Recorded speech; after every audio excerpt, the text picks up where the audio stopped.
Pourquoi il est tant difficile pour les profils juniors ou encore des profils qui sortent de reconversion professionnelle de décrocher un job aujourd'hui en 2025 sur le marché de la tech? La réponse, je pense qu'elle est toute simple. Aujourd'hui, souvent, les gens ont tendance à se limiter dans leur champ de compétences. Je m'explique. Vous allez prendre des profils, c'est-à-dire un développeur web, une personne, c'est un développeur web, c'est un junior, mais il va juste se limiter à faire du HTML, du CSS, du JavaScript et maîtriser peut-être un framework React.js. C'est tout. Il se dit deux fois que pour moi, c'est tout, c'est ce que je dois savoir pour être embauché aujourd'hui sur le marché de l'emploi. Or, c'est une grosse erreur. Aujourd'hui, en 2025, tu dois pas te limiter uniquement sur ce que ton profil est emmené à faire aujourd'hui. Car en entreprise, tu peux être aussi emmené à faire plus que ce que tu dois normalement faire. Il y a des gens, de fois, ben, ils ont tel profil, ils se retrouvent en entreprise, ils font autre chose ou ils font des choses qu'ils ont appris et d'autres choses en plus. Donc, on va prendre un exemple tout simple. Imaginons, on a deux profils juniors devant nous. Le développeur web, par exemple. D'un côté, on a un profil qui maîtrise, donc on a quelqu'un qui maîtrise le HTML, le CSS, le JavaScript, avec des projets qui vont avec. Et de l'autre côté, on a un même profil, c'est-à-dire un junior maîtrisant les mêmes tools ou encore les mêmes langages de programmation que le profil A, à savoir le HTML, le CSS, le JavaScript.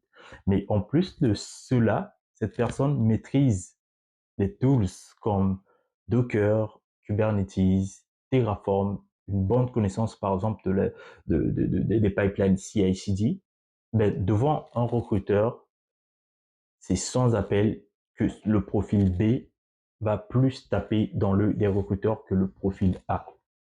Parce que le recruteur va se dire, ben, j'ai quelqu'un de base qui maîtrise déjà faire ben, je veux embaucher un développeur web, ben, cette personne maîtrise faire du HTML, du CSS, du JavaScript et peut-être un framework JS.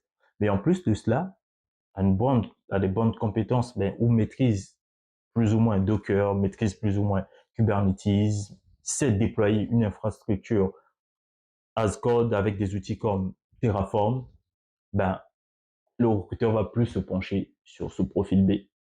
Pourtant, de base, les deux sont des profils juniors, mais c'est juste que le profil B a élargi son champ de compétences.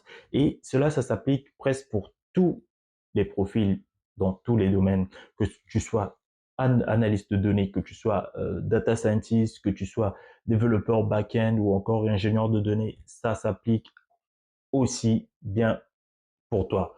Donc, aujourd'hui, te limite plus uniquement à ton champ de compétences de ce que ton profil te recommande de faire, mais élargis tes champs de compétences. Je vois deux fois, ben, sur le net, je vois deux fois, on dit que, par exemple, pour les profils data, on va dire que aujourd'hui, pour être data analyst ou data ingénieur, il faut juste maîtriser SQL, Python.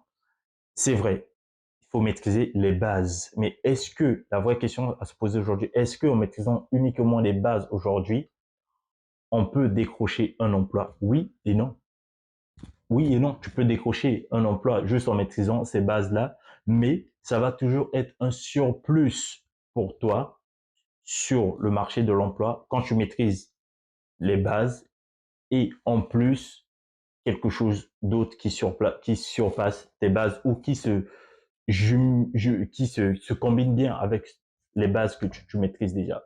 Donc, si tu es data analyst, par exemple, ne te limite pas juste à faire du SQL ou du Python ou maîtriser Tableau, maîtriser Power BI, non. Tu dois par exemple t'intéresser aussi à des outils comme Docker, tu dois savoir comment containeriser une application, comment aussi peut-être déployer cette application sur le cloud, comment faire passer cette application dans un pipeline CI/CD, ce genre de type, ce genre de plus, ça rajoute toujours un plus sur ton CV. Ne te limite pas uniquement à ce que tu dois savoir faire. Donc, il y a ça. Et ça s'applique, ben, comme je dis, hein, que tu sois aussi, même si tu es data scientist, c'est la même chose. Des fois, on dit qu'il y a des gens, ils vont croire que ben, si je suis data analyst ou encore je suis data scientist, ben, il n'y a pas vraiment d'intérêt à apprendre Docker ou apprendre Kubernetes, apprendre Terraform. Non, c'est une grosse erreur, surtout aujourd'hui sur le marché de l'emploi. C'est des outils que tu dois probablement maîtriser. Deuxièmement, tu dois arrêter d'aller chercher des datasets ou te focaliser uniquement sur des datasets provenant de Kaggle pour faire tes projets perso. Tu dois créer, tu dois innover, tu dois sortir du lot. Il y a tellement des profils qui arrivent sur le marché de l'emploi et quand tu vois quand tu vois des projets, c'est souvent soit des projets Kaggle déjà vus et revus et encore revus. Donc, à un moment donné, c'est plus pertinent ces projets-là. Donc, tu dois créer tes propres projets, tu dois créer tes propres contextes. Il y a quelque temps de cela, par exemple, j'ai mis en place juste j'ai fait un projet où j'ai mis en place un data lakehouse. Donc, je voulais tout simplement suivre mes habitudes de commande sur Uber Eats. Donc, j'ai eu accès à mes données d'historique de mes commandes. Et je me suis dit, ben, je vais créer un lakehouse pour suivre juste mes commandes Uber Eats. Et je trouve que ce genre de projet, c'est plus pertinent que quand tu vas chercher un petit dataset sur Kaggle, tu ramènes ce genre de projet. Ah, devant un recruteur, tu as fait quoi? Ah, mais écoute, je me suis créé un lakehouse par exemple sur mes propres données où j'ai fait ci, j'ai fait ça, j'ai fait ça, j'ai fait ça.